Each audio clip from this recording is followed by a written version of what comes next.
तो दोस्तों कैसे आप सभी लोग, आशा करता हूँ आप सभी लोग बढ़िया होंगे। तो आज हम बात करने वाले हैं नारुतो के बारे में। मैंने पिछली वीडियो बनाई थी जिसमें मैंने बताया था कि नारुतो मैंने किस वजह से नहीं देखा। मैंने लिटरली 1000+ एनिमी देख रखे हैं जिसमें से 800 हिंदी डब है, लेकिन मैंने अभी तक नारुतो नहीं देखा था। तो उसी पिछली वीडियो को अपलोड करने के बाद मैंने सोचा मेरे को नारुतो देखना चाहिए और मैंने नारुतो वॉच करना स्टार्ट किया। तो मैंने अभी इस टाइम पे नारुतो के लगभग 40-50 एपिसोड्स देख चुके हैं। अभी मैं शायद से 45 या 46 एपिसोड देख रहा हूँ और मेरे को लगा कि मेरे को ये चीज़ें आपको बतानी चाहिए जिससे आप भी नारुतो वॉच करो, या फिर अगर आप वॉच कर रहे हो तो आपको ये सारी गलतियां तो पता ही होनी चाहिए। तो इस वीडियो में मैं नारुतो को 2 कैटेगरीज में डिवाइड करने वाला हूँ। बेसिकली फर्स्ट कैटेगरी में बताने वाला हूँ कि नारुतो देख के मेरे को कितना ज़्यादा मज़ा आया और कितना ज़्यादा मेरे को अच्छा लगा और नारुतो किस लेवल पे प्रेजेंट होना चाहिए मेरे माइंड में। और सेकेंड चीज़ ये बताने वाला हूँ कि क्या नारुतो में क्या क्या गलतियाँ थी और क्या उसे ठीक किया जा सकता है या फिर नहीं। वैसे तो मैंने जितने एपिसोड देखे हैं वो मेरे को ठीक ठाक ही लगे, मेरे को उतने भी अच्छे नहीं लगे और उतने भी बेकार नहीं लगे। तो दोस्तों बिना किसी देरी के वीडियो को स्टार्ट करते हैं। तो दोस्तों मैं अपनी पहली कैटेगरी में रखने वाला हूँ नारुतो एनिमी की अच्छाइयों को, कि मैंने नारुतो एनिमी ना देखकर कितनी सारी चीजें मिस करी हैं। मैं अपने माइंड के पॉइंट ऑफ व्यू को इन सभी कैरेक्टर के ऊपर रखूंगा कि मैंने इन सभी कैरेक्टर को ऑब्जर्व करके क्या महसूस किया। तो दोस्तों मैंने अभी तक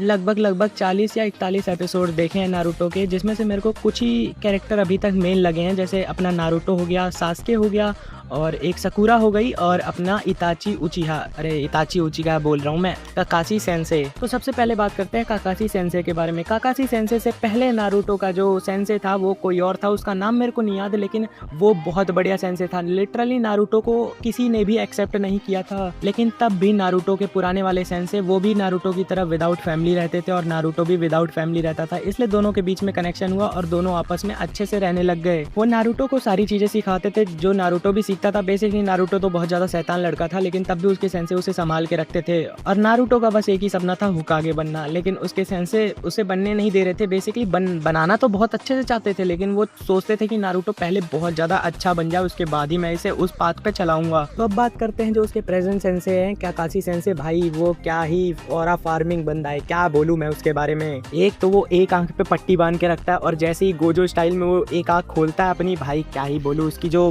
कर्स्ड आई है भाई साहब, आई लाइक दिस आई। और वो जो फर्स्ट मिशन में अपने तीनों टीममेट्स को बचाता है, उस जो धुंध वाला बंदा होता है एनिमी, उससे बचाता है, तो भाई साहब क्या ही सीन होता है। वो सबको बचाने के लिए खुद को सेक्रीफाइस करने के लिए भी तैयार था। वो बोलता है तुम सब भागो, मेरे को यहाँ पे छोड़ दो। इस लेवल का इमोशनल कनेक्शन मेरे को किसी और एनिमी में नहीं दिखा है अभी तक। और दूसरे कैरेक्टर की बात करें तो अपनी दूसरी कैरेक्टर है सकुरा। भाई सकुरा तो पागल है, मैं क्या ही बोलूँ उसके बारे में। वो सास्के के प्यार के पीछे पागल है, लिटरली वो सास्के ये सास्के करती रहती है पूरे टाइम। मेरे को नहीं पता कि वो आगे चल के क्या प्लॉट ट्विस्ट देगी, लेकिन अभी तक तो वो बस सास्के के पीछे ही पड़ी हुई है। और जो अपना सेकंड कैरेक्टर है उसका नाम है सास्के उचिहा। भाई ये भी कुछ कम नहीं है इताची से ऑरा फार्मिंग करने में। सकुरा भी अपना इसके तरफ लट्टू है और ये तो बिल्कुल ही इग्नोर कर देता है, बोलता है नहीं मैं तुम्हें नहीं जानता, तुम कौन हो। ये तो बस नारुतो से कम्पीट करने में लगा होता है कि नारुतो से मैं कैसे आगे निकल जाऊँ, या फिर बेसिकली वो नारुतो से कम्पीट भी नहीं कर रहा होता, बस हो जाता है एक तरीके से। वो तो बस अपने भाई के पीछे पागल होता है कि मेरे को अपने भाई का बदला लेना है। उसने मेरे को ये चीज बोल कैसे दी। उसके भाई के बारे में अभी तक 40 एपिसोड में तो मैंने नहीं देखा, लेकिन क्या पता बाद में जाके रिवील हो। और जो अपना पहला कैरेक्टर है, जो अपना मेन एमसी है नारुतो, भाई ये बंदा ये कुछ बंदा भी है, ये तो पागल है पूरा, इधर घूमता है उधर घूमता है, कुछ भी। भाई लिटरली जो होकागे होते हैं जिनकी सब रेस्पेक्ट करते हैं, उनके मुंह पे जाके पेंटिंग बनाता है। अबे क्या नारुतो पागल वागल है क्या। लेकिन जैसे ही मिशंस की बात आती है, इससे ज्यादा पागल कोई और नहीं है, क्योंकि ये मिशंस के लिए पूरा पागल है। मेरे को और बड़े मिशन चाहिए, मेरे को और बड़े मिशन चाहिए, मेरे को छोटे मिशंस नहीं करने,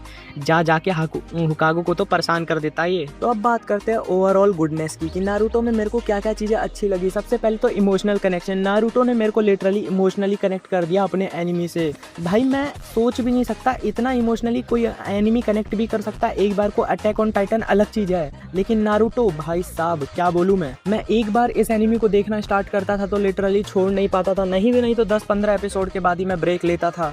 इसने मेरे को इमोशनली पूरा कनेक्ट कर दिया था अपने एनिमी के साथ। और जो इनका फर्स्ट मिशन होता है जिसमें नारुतो की 9 टेल बीस्ट बाहर आती है, भाई साहब सास्के को नारुतो अपना फ्रेंड मानता है दिल से। वो तो हमें तब पता चलता है जब उसकी 9 टेल बीस्ट हल्की सी बाहर आती है। भाई वो सास्के को बचाने के लिए उस लड़की से जो ब्लेड मतलब क्या बोलूँ वो निडल्स फेंक रही होती है, उससे बचाने के लिए एक झटके में 9 टेल को बाहर लाता है और पूरा का पूरा माहौल पूरा शांत हो जाता है। यहाँ तक कि इताची बोल रहा हूँ जो ककाशी सेंसे थे वो भी देख के हैरान हो जाते हैं कि क्या नारुतो की सील टूट गई है। उस पावर को साकुरा यहाँ तक कि जितने भी एनिमीज थे वो सारे भी महसूस कर रहे होते हैं कि ये किस लेवल की पावर है। और जो लड़की उससे लड़ रही होती है वो भी पूरी पागल हो चुकी होती है कि किस लेवल की पावर है, आज तक मैंने इस पावर को नहीं देखा भाई साहब। लेकिन वो जो इमोशनल सीन था ना कि सास्के की डेथ हो गई, ऐसा नारुतो को लग रहा होता है कि सास्के की डेथ हो चुकी है, तब उसके बाद जो उसका इमोशनल कनेक्शन होता है और साथ ही साथ साकुरा तो पूरे ही पागल हो चुकी होती है भाई। तो यही कुछ ऐसी चीजें थी जो मेरे को नारुतो एनिमे में अभी तक बहुत ज्यादा अच्छी लगी। अब सेकंड कैटेगरी की बात करते हैं जो उसकी खामियां हैं लिटरली। भाई एक तो इस एनिमे की स्लो प्लेसिंग, भाई साहब एक कैरेक्टर को डेवलप करने में लिटरली नहीं तो 5 से 6 एपिसोड ये ले जाते हैं। मैंने फिलर हटाए नहीं है अभी तक क्योंकि मेरे को फिलर हटा के नहीं देखना, मेरे को नारुतो का पूरा एक्सपीरियंस लेना है, इसलिए मैंने फिलर नहीं हटाए।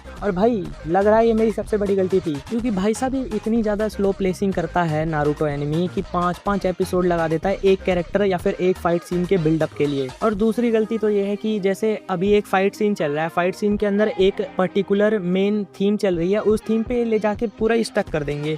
उसके आगे नहीं तो 10-15 सेकंड वहीं पे फोकस करके रखेंगे, उसके बाद एनिमे शुरू करेंगे। भाई साहब ये क्या है, इसको बस ठीक कर लो इन दोनों चीजों को। भाई लिटरली नारुतो इज बैंगर, भाई प्लीज ठीक करो यार। तो आशा करता हूँ आप सभी को आज की वीडियो अच्छी लगी होगी। अगर वीडियो अच्छी लगी है तो वीडियो को लाइक कर देना और चैनल पे नए हो तो चैनल को सब्सक्राइब कर देना। मैं आगे भी नारुतो को वॉच करने वाला हूँ और वॉच करते करते मैं आपको सारे एक्सपीरियंस बताने वाला हूँ इसके। तो तब तक के लिए मिलते हैं किसी और नई वीडियो में नए टॉपिक के साथ। तब तक के लिए जय हिंद जय भारत।